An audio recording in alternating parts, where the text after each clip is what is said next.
Okay. So, what do we learn about hypocrisy? Hush, my critters. All right, what do we learn about hypocrisy? Well, why are people hypocrites? Oh, do you have something else? Like, people who notice them are usually like more moral people. Yeah, good. Okay, so moral people notice their own hypocrisy. Could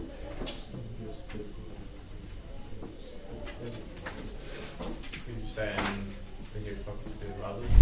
Yeah, and the hypocrisy of others. Beautiful. Thank you, Matthew.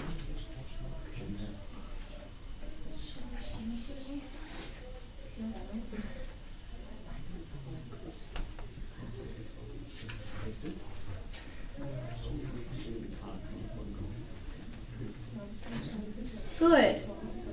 Okay, so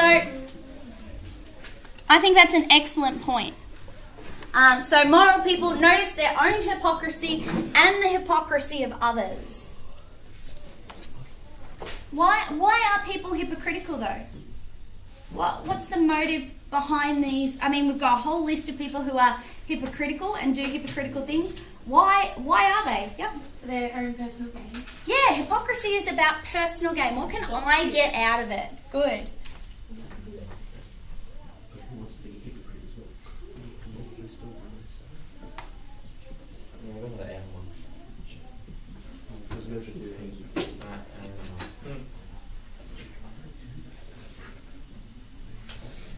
Yeah. Now when you do act in a way that's hypocritical, you do it because it's like, this is what's in it for me. This is what's best for me, and that's why I'm going to do it. Anything else that you think we learn from it? What are we supposed to learn from these people? Not to be a hypocrite. That we shouldn't want to be a hypocrite. The hypocritical behaviour is kind of, it's disgusting, isn't it? Like these behaviours, we look at it and we go, that's disgusting behaviour. Like, you know, it's repulsive. Yeah.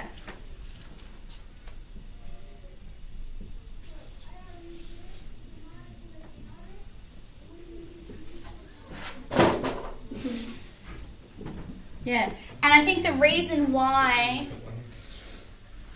I think, like, even with Hale and John Proctor, even though they are still hypocrites and we are repulsed by their hypocrisy, you know, the hypocrisy of, you know, John and his affair, and the hypocrisy of Hale and his kind of like, oh, I'm the witch hunter, but actually I killed innocent people. We are repulsed by those behaviours, but the reason we forgive them is because they recognise them and are repulsed in them themselves. That's the only way that we can kind of forgive that kind of hypocrisy. Yeah.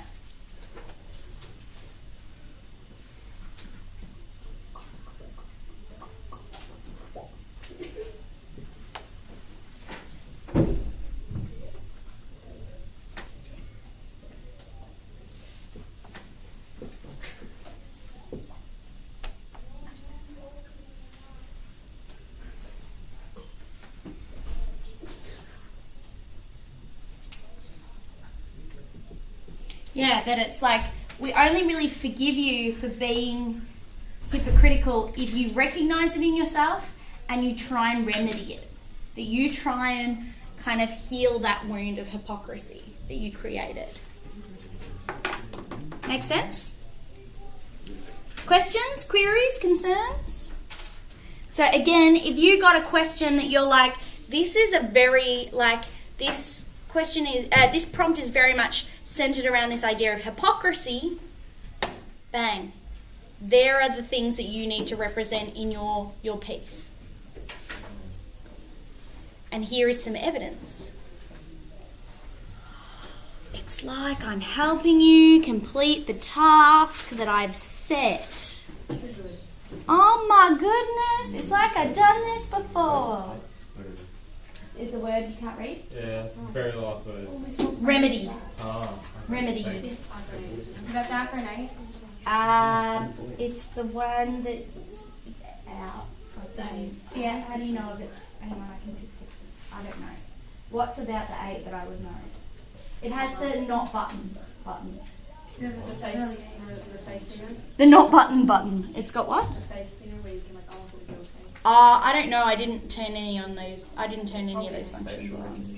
That's the word. I don't know.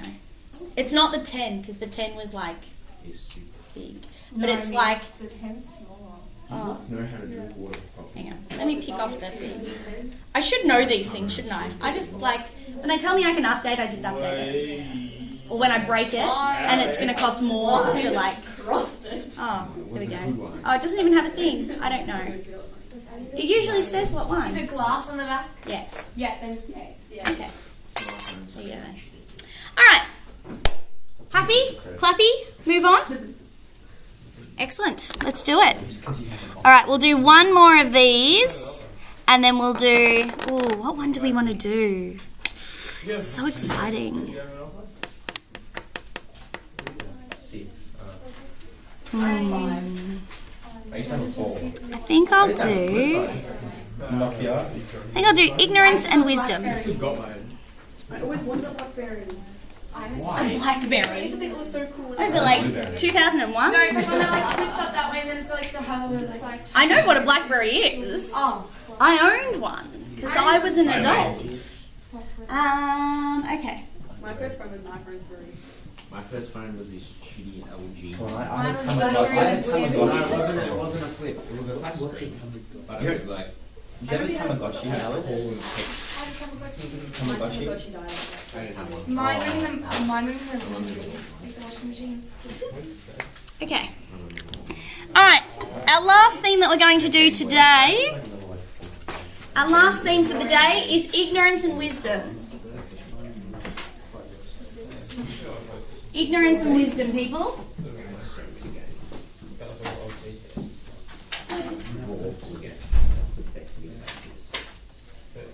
Versus wisdom or and wisdom? Versus and... It doesn't really matter. So what do you want to play?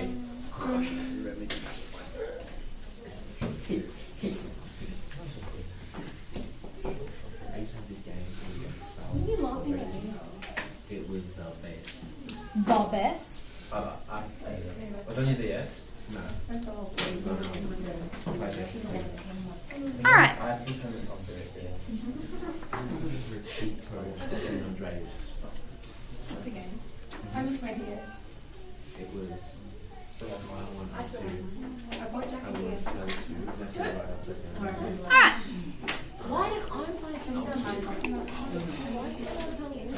My charger broke, so I can't charge it. Ladies, gents.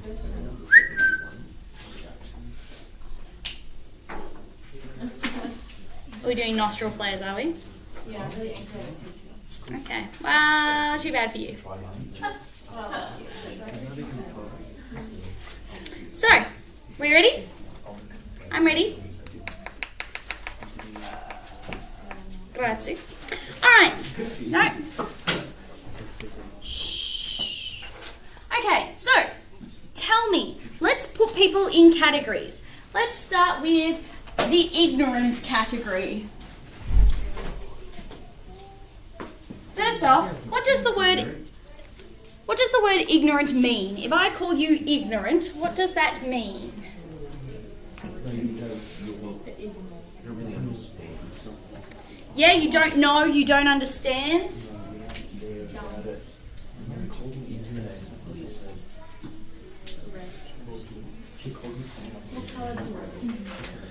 Now, sometimes, I'll just wait, you ignoramuses.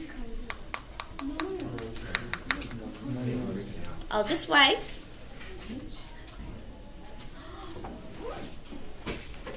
So, still waiting. Come on, guys. Alright. So, the word ignorant means that you don't know, you don't understand. But often, the word is particularly used to people who don't know, they don't understand, and then they go one further and they refuse to know. They refuse to understand. Yeah?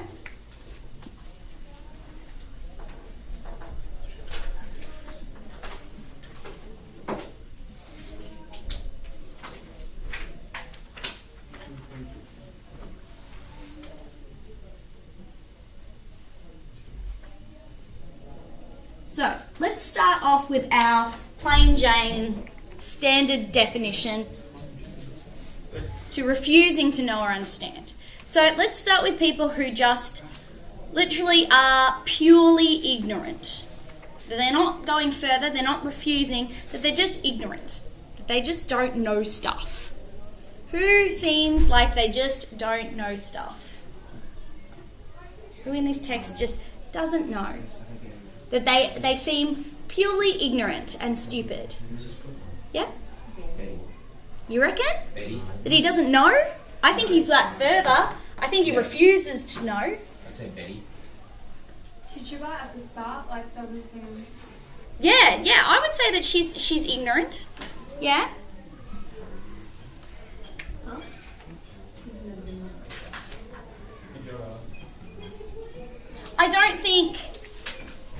I think she knows that she has to get herself out of her situation.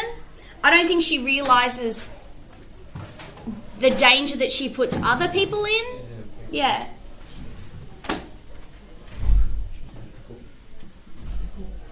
Free herself. Whoop.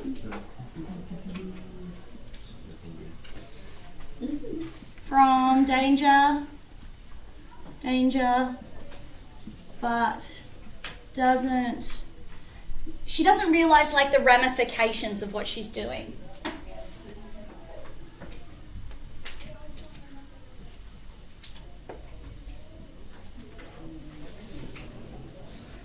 All right. Who else would you say are people who are purely innocent? They just don't know. Yep. Purely innocent, I'd say Betty. Yep. Sorry, ignorant. Yes. Ignorant, sorry. Betty? Yeah. Why do you say that? Why Betty? She doesn't really know what she's been doing. Like, she knows she's been dancing, but she doesn't know the magnitude of the situation. Good. And of her pretending to be asleep. Done is bad, but doesn't understand the magnitude.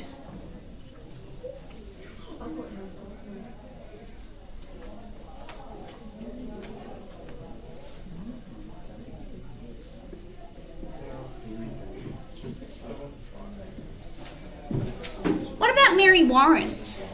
I would say if any character, Alex, typifies ignorance in this text, it's Mary.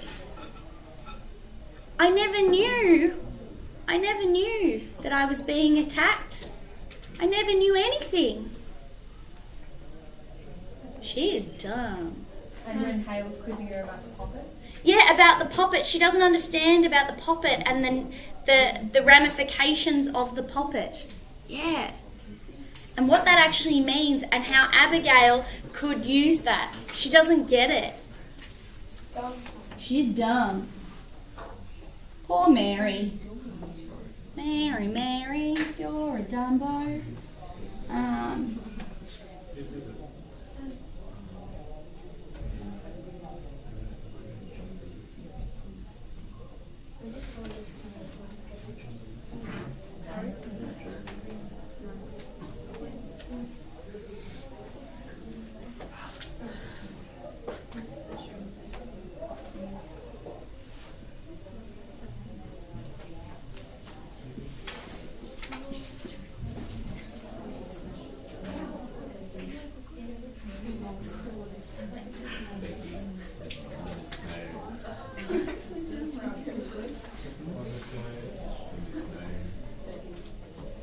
Good.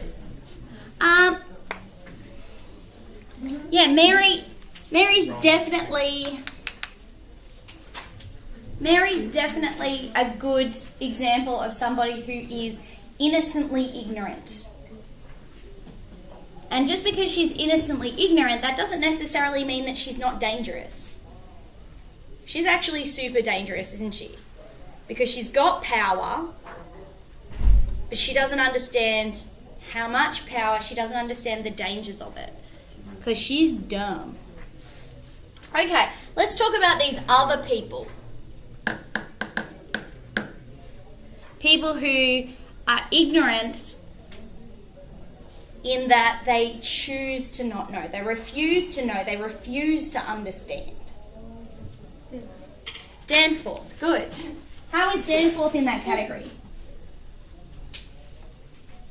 How is he part of that group who refuses to? How do we know he's that person? Yep. He's ignorant to the fact that the girls are lying because he's put so many people to death and he doesn't want his name to be tarnished. Chooses to blindly continue to believe girls despite the evidence. Good. Yeah. So Danforth.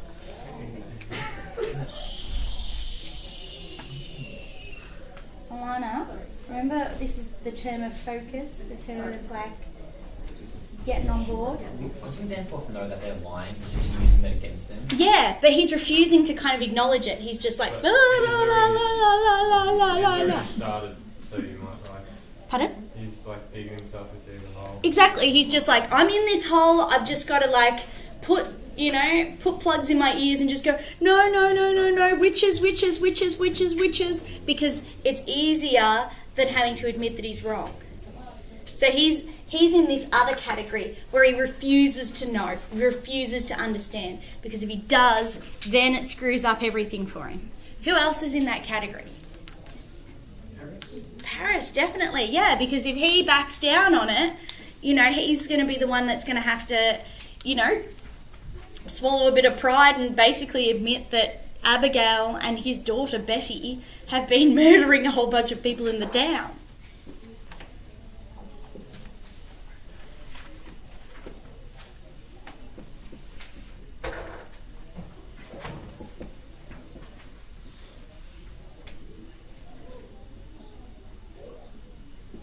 Good. All right. So this gives us a very interesting picture. So what do you think we learn about ignorance in this text? What do we learn about ignorance in this text? Dangerous. Oh, super dangerous.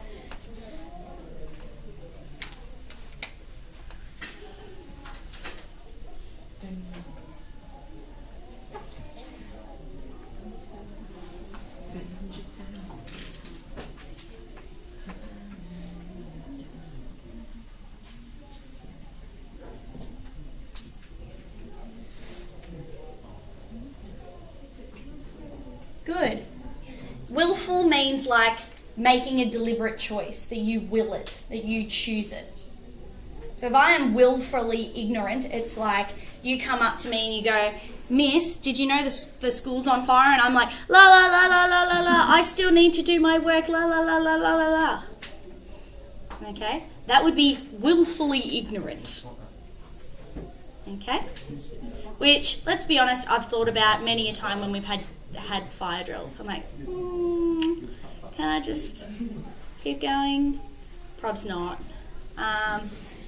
Okay, so ignorance, both innocent and willful, is dangerous. What else do we learn?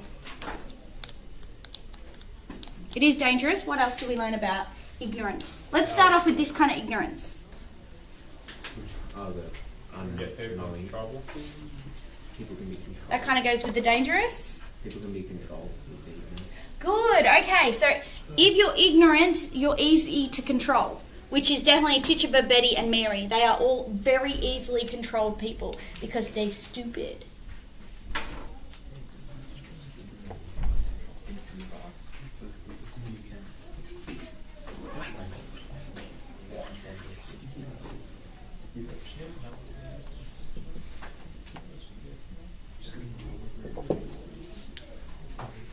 Anything else?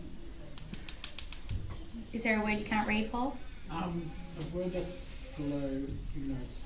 Willful. Wilful.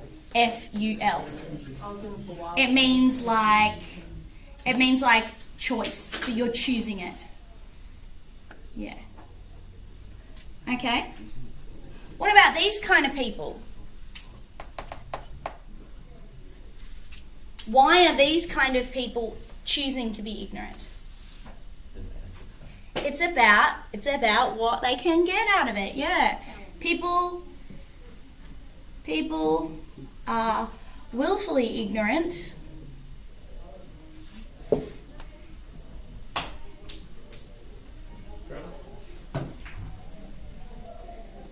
for their own benefit.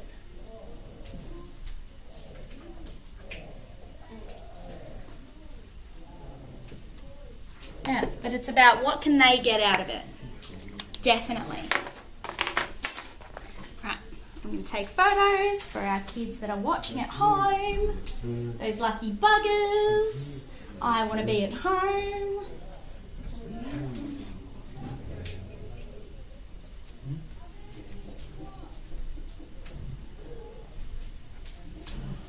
Did I tell you guys about what happened to Paul's sack book?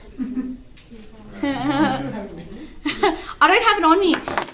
My dog ate Paul's sack book. She actually just took a bite out of the top of it. So if this is Paul's sack book, she actually went, and there's she's eaten a hole out of it. It's pretty hilarious. Yeah, and that was the only sack book she touched. Like there was a pile of sack books, and Winnie only picked that one to eat. Whose sack is it? Paul's. And there's a perfect eating mark. And I didn't realise until I went to market and it was stuck together. I was like, oh, for God's sake. Bloody Winnie. And she ate a whole bunch of Year 12 drafts yesterday. Yeah. It was okay because I'd already looked at them, but then I had to remark them, so that's a bit of a killer. But, she's 6 months and they just eat everything. They eat everything. They're a nightmare. That's why puppies have to be so cute, because you kill them. You'd just be like, let's just eat it. But she's too cute. And she ate a whole thing of fudge, which has made her poop everywhere. Because she's a killer. Yeah. I don't regret it though. Dogs are the best. But I do think that there's a direct correlation between the cuteness of a dog and how naughty they are. I think it's a direct correlation. It's why my dogs are so cute, because they're so naughty. Alright.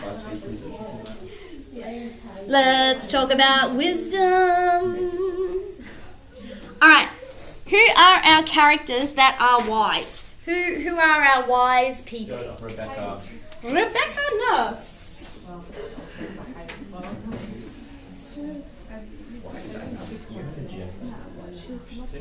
Wise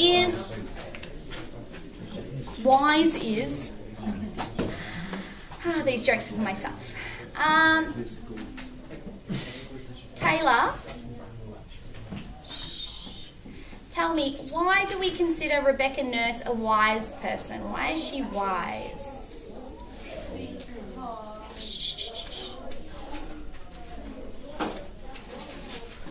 Because she knows right from wrong, the truth. How do we know that? How do we know she knows right from wrong and the truth? I have no idea. Do you want Andrew to help you? Because he's dying over here. Because she doesn't jump to the conclusion of witchcraft and tries to calm everyone down. Good. From the start. So literally the first time witchcraft is mentioned in her presence, she's like, I think you're jumping to conclusions. The fact that she is that one that can see the light and the rest of them can't tells us that she is wise. Do I get my book or just mistake? Hi, how are you? Good, thanks. I'm good. Yeah. That was a spot, right? Did you have fun? Yeah. We filmed it. Okay. So do I get my book? Yeah, sure. I see Rebecca. She's Oh, console.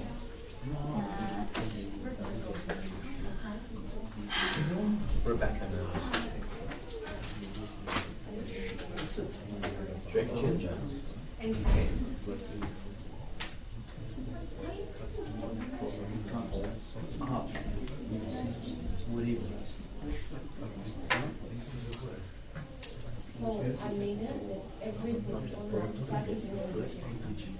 Alright. Why else is Rebecca Nurse wise? Think about her at the end. Because she doesn't admit. Good, yeah, she refuses to admit. Yeah. She refuses to confess. Alright. Who else is wise? Who else is wise? Elizabeth wise. Yeah, I would say so. Because like at the end she like thinks that John's making the right decision by like Yeah. When he just goes saying, Learns right from wrong.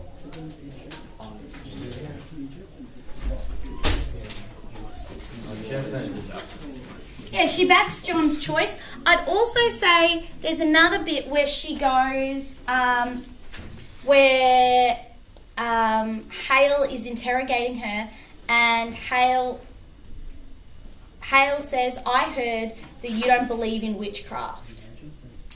And she basically says, "Well, if you're accusing me of being a witch," and I say, "No, there's no such thing as witches." Because she's like, well, if you can accuse me of being a witch, then you obviously have no idea what a witch is, because I'm not a witch. And so therefore, I don't think there is any such thing as witches. I would say that logic makes her very wise. I would go, that's a very kind of mature way to think about it. Yeah.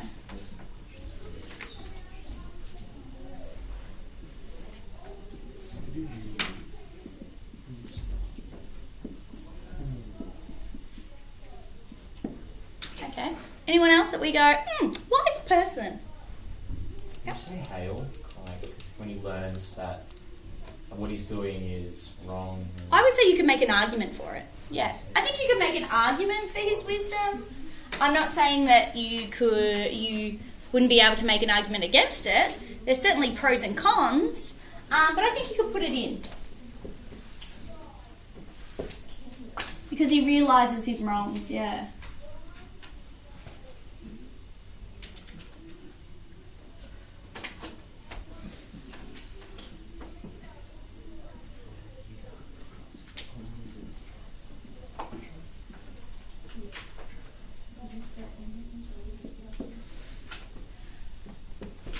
Who else? Who do we kind of go, they are the wisest of them all? John. Yeah, John is supposed to be kind of our wisest of them all. Now, notice that I'm spelling proctor, not proctor, proctor, because it is John Proctor, not ter. Just because I've noticed in a lot of drafts people are writing proctor. Just so you know. Nicolas? Yes. Hello. Hi. Why is he wise? Why do we kind of say he is the wisest of the wise? Yes, my darling. He basically died for the town to save Good, okay. And not even that he dies for the town, that he understands that he has to in order for this to stop. Yeah. Yes. What about how he committed adultery? Does it still classify him as a wise person? I suppose, despite his faults, he's wise. Do you know what I mean? Because, like, even though he did that, he admitted it. he admits it and he's trying to heal Okay, it. yeah. He's trying to fix it, yeah.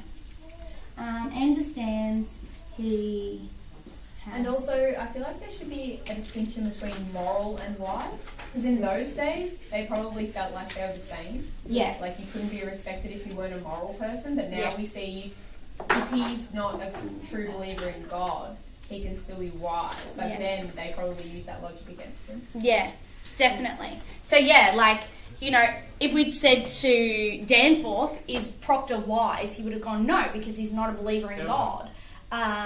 Whereas we would kind of go, that's irrelevant to it. Yeah. It's about being a morally upright person and being wise in your decisions. Okay, so despite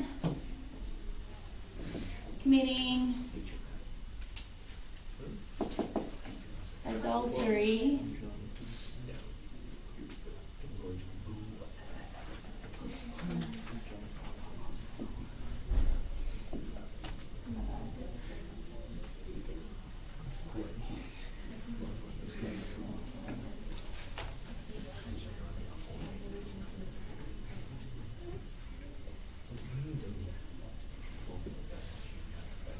all right.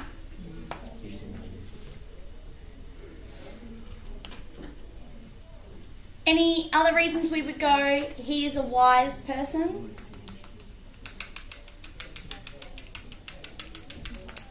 No?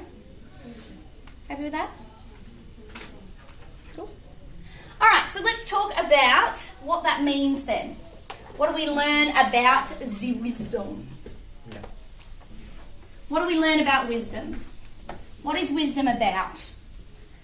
How do we define wisdom? Knowing what's right and wrong. Good, okay, so wisdom is about knowing and doing what's right. Yeah? I think that's definitely one of the messages. That wisdom, true wisdom, is about knowing what's right and doing it. Yeah.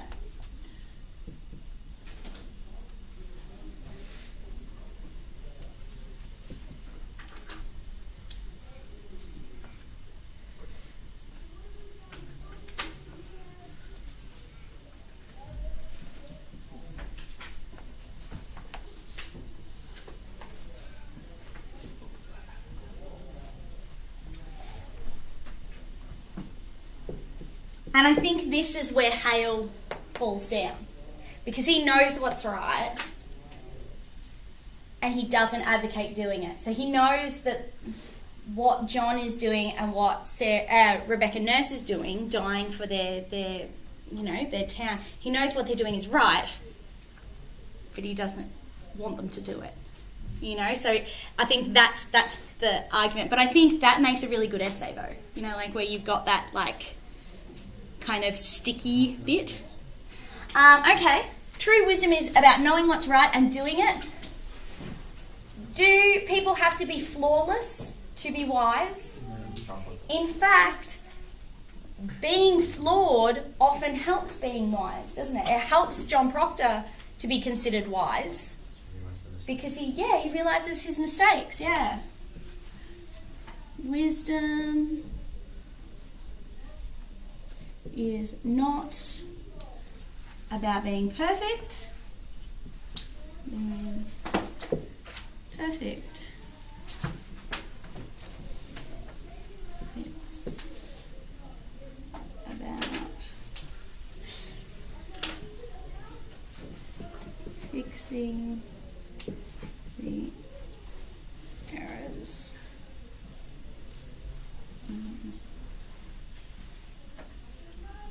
Yeah, like fixing the errors, like, you know, actually doing something about it. Anything else we learn about wisdom? Does age bring wisdom? Mm-hmm. Sometimes it can, but I mean, Danforth's probably one of the oldest people in our text. Does that make him wise? Experiences. Yeah, okay. Experiences bring wisdom.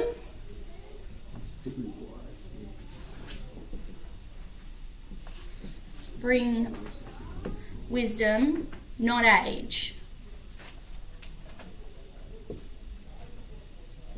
Yeah, and I think that's one of the things that we get from, you know, a comparison between Nurse and Proctor, is that even though Proctor isn't old, he's had experiences and that's what has made him wise. Whereas Rebecca Nurse has had obviously a very long life and lots of experiences of raising children and, you know, struggling through hard times, and thus that's what brings her the wisdom, not necessarily the age itself. Make it a sense? Happy? As happy as you can be, considering that, you know, you're at school and you have to learn, and I know we force you to do things that you don't want to do, and Capish? Yep. Alright. I'm going to give you 2 minutes to have a quick little break and a little stretch, and then I'm going to get you to do one more thing. I don't mean you necessarily have to play chicken, but you can. If that's what helps. This page. Yes, you can do that.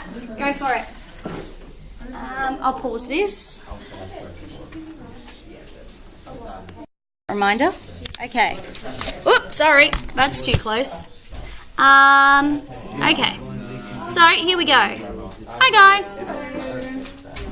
So, we're doing number 2, which is Proctor.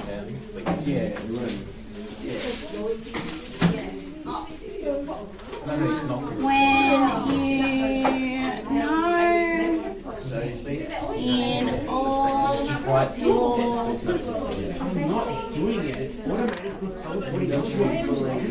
black hearts. Guys, you should be writing this down, ladies and gents. You should be writing this down. I'm a faster writer than you are, so I know that you haven't done it. Come on. Oi! Let's go. Come on.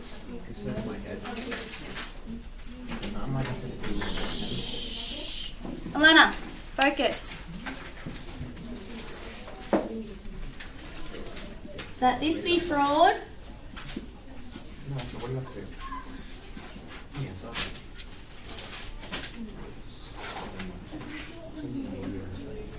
And you know in all your black hearts that this be fraud, God damns our kind, especially.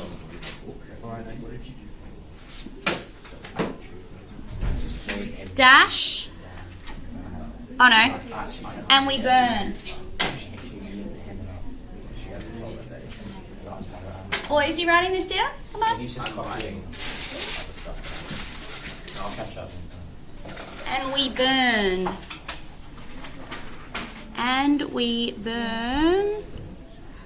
We will burn together.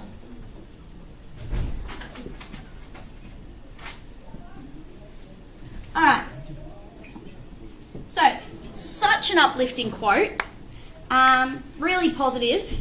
Really exciting. I'm sure Miss Murphy's lecturer would have been really glad to see that we're discussing this, because again, just another uplifting moment at Mary Mead where we talk about fun, positive things like burning in hell, which is really nice, you know? Okay, so what is this quote about? The first thing that you would want to do is to find it in the text and go, where is this in the text? Where am I going to find it in the text? So, where is this in the text? It's towards the end, yeah. Where do you think what's happening? Yeah, it is. He says that Danforth and it will both burn together. Good, yeah. He says this to Danforth. Yeah. So I would identify, okay, it's to Danforth.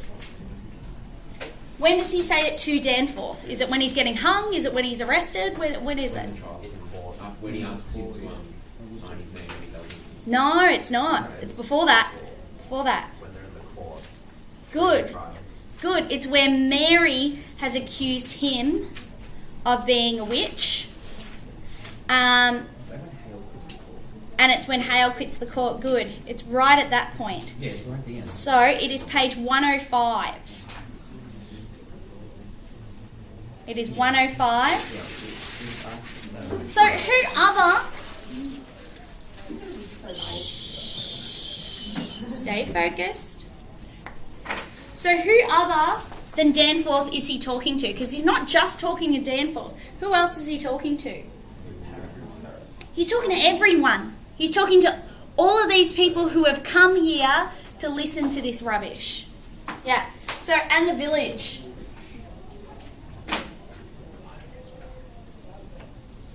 At large. Yeah, he's talking to the village at large. That he's like, all of you guys. This is all of you. You're all doing this. Okay? So he says, when you know in all your black hearts, he means Danforth and the village. In all your black hearts that this be fraud. What be fraud? The whole witch trial. Good, the witch trials.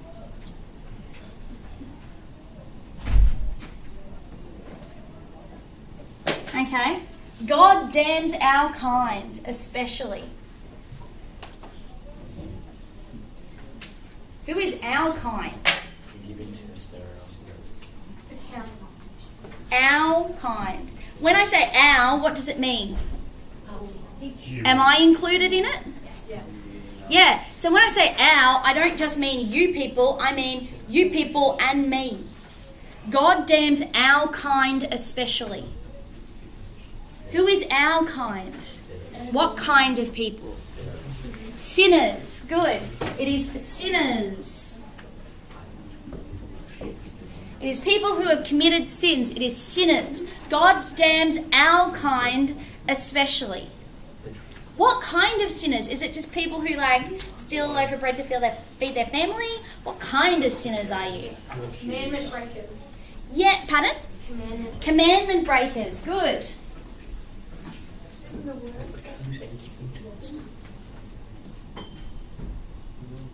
Good. People who break commandments, but not even that, people who do horrible bad things. Because remember, John sees what he did to Elizabeth as unforgivable, as the darkest of dark things to do.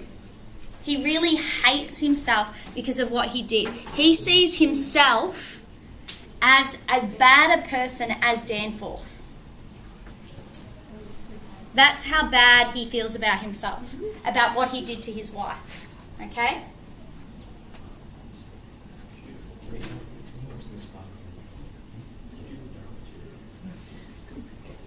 Okay. And he says,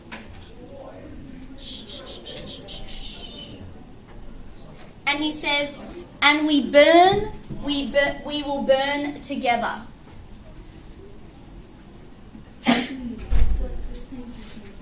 So, who is the we? Everybody. The village, but particularly who? Danforth as well. Definitely Danforth. Abigail, Paris. And who? Bad people's Paris. We. And John. Isn't this sad that he kind of, I think that is all the more reason why we love John, because John hates himself so much that we're like, you're too hard on yourself. You're not Danforth. You are not as bad a person as Danforth. But he sees himself as that bad because of what he did to the person that he loves. So, what a cutie. All right. So, this is what I would do. Come on, because I want to do this quickly before the bell goes. And I've got 7 minutes on my hands. Right. Thank you. So, once I'd worked out where it was from, I would then start pulling it apart. So this would be my step 2. Pull it apart. Okay? And then my third thing is, what themes are there? What themes, what ideas are in it? Okay? What would you say? Wisdom? Good. Yep, that he kind of recognises that he's a bad person, but then he kind of understands how bad it is what these people are doing. What else would you say? He's pointing out hypocrisy. Good. In Danforth.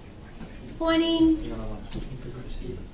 out Danforth and the villagers. Hypocrisy. And any other themes that we kind of see in this? Anything else? Any other kind of thoughts that kind of come to you about it? Yep. Hysteria, like they're all going down together. Not one. Good, yeah. I think you could pull in hysteria there. That he's criticising their hysteria, yeah.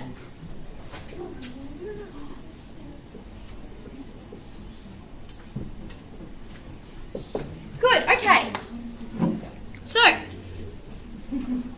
now with this,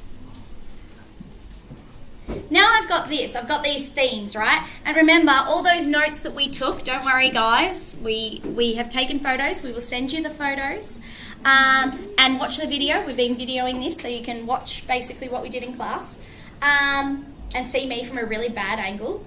Perfect. Basically, you go back to those notes that we took on those themes, and you go, right, what applies, what of those kind of authorial intent messages apply to this quote? And then go, right, I can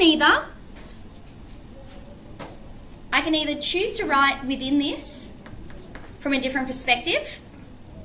So this moment, I could choose to write something in there that looks at these themes. Or I could choose to pick another point in the story that reflects this kind of quote, this idea, and these themes.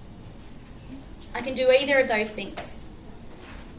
So, if I was going to write in this moment, what could I do? I could write maybe something just after it. From whose perspective? I could write just after, from whose perspective? Danforth's perspective, going, damn it, how dare he challenge me in court? Pulling on that idea of wisdom and hypocrisy. You know, that my voice will not shake with God's word. Yeah? Who else could I write from? Who else's perspective could I write from? John. Yeah, do a monologue from John's perspective and go, you know, I don't regret what I said. They will burn. One day they will burn. I'll burn first because obviously they're going to hang me, but they'll burn after. Don't you worry.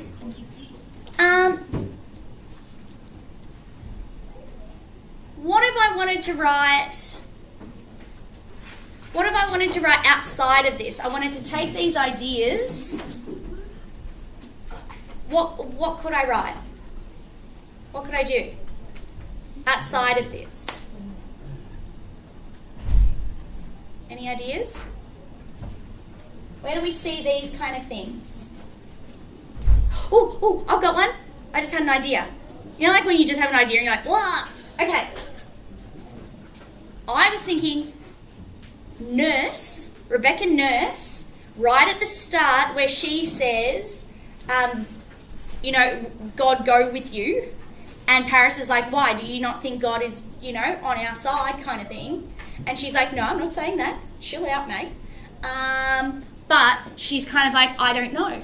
I don't know whether what you're doing is God's work, to be honest. Right? Could you pull on that and go, he's supposed to have a monologue or a letter from her perspective going, I don't think they are godly people. I think they talk godly words, but ultimately, I don't think they are godly people. Yeah? And maybe her kind of, because I know that in that scene she actually goes, you know, only bad things can come from this. Maybe, you know, she expands upon that and talks about what she thinks is going to happen. Yeah, foreshadowing. Perfect. Okay. So, does this make sense? Does this give you a better idea of what to do? Yeah. The aircon is on. Chill out. We've got one more minute. Literally chill out. Huh? Ladies and gentlemen, it's been a pleasure. Feel free to pack up.